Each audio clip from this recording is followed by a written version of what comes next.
nga ba ma-inlove si Albert? And paano nga ba yung unang pagkikita ni Sian, ni Angel? Yun lang masasabi ko. And then last, kasi sa All You Need, tas sa upcoming show mo na Story of Us, parang medyo kita namin na ang buff mo ngayon. So, kita rin sa everything about her will be... Sa, maghuhubad ba ako sa everything about her? Meron ba? Wala po akong paghuhubad na gano'n dito sa... Baka magulat si Tita Vilma, oh, anak, ba't ka nakahubad? Saan ang galing yan? Dito na po siguro nag-focus sila sa sakit po ni Cleveland. Hindi po sa katawan ko. Kasi napansin lang, pati sa trailer ng Story of Us. Oo nga. So, paano mo pinaghandaan doon? Ano ako. Sorry. Naisip ko lang kasi yung biglang nakahubad katabi ko si Miss Vilma. Nung nabanggit po sa akin na may Story of Us, na sabi nila shooting sa Palawan, isa ka dito mangingisda, isa kang tour guide. Tinignan ko, ano nga ba itsura ng mga mangingisda? Ano nga ba itsura ng tour guide? Naku, nakita ko, grabe, ano lang, di ba? Puro kanin ang kinakain, pero ang batak yung katawan eh. Sabi ko, ako, tapos tumingin ako sa salamin, bakit ganito? Kaya ko ba to? Tapos, yun nga, yung kutis ko, medyo on the lighter side. Tapos sabi ko, mga mangingisda, medyo, siyempre, bilad sila sa araw, wala silang pakialam. So, ganun nga.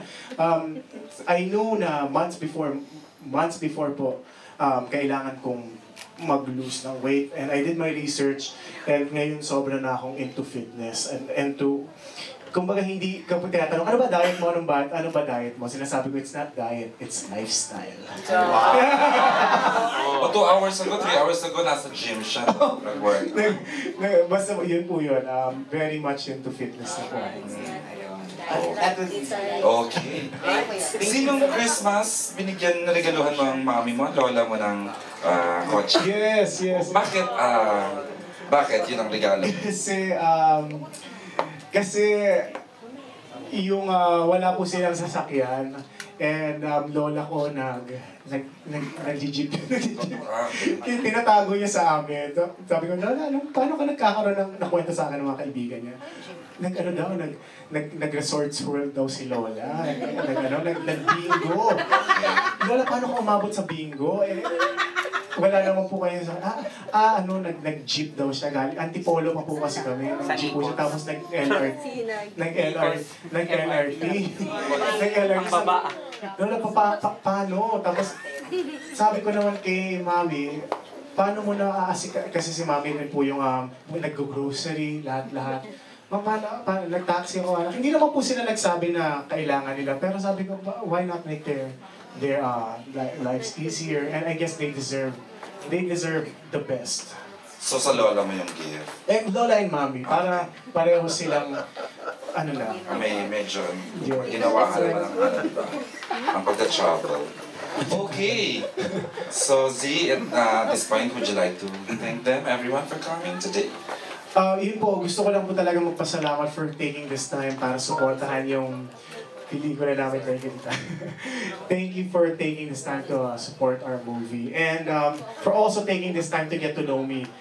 Yung mga questions po, maraming salamat. It's,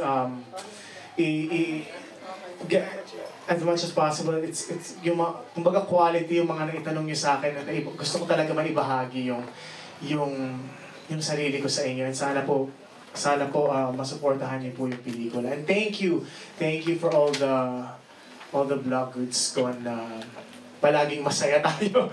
Palaging masaya lang tayo dito. Maraming salamat. Correct. January 27 po, Everything About Her. Yes, and speaking of screening, ito po yung international screening schedule ng Everything About Her. Sa USA po sa January 29, sa Italy po, January 31st, sa France, sa January 31st din, sa Middle East, Feb 4, sa Canada, Feb 5, Feb 6 and 7 sa US.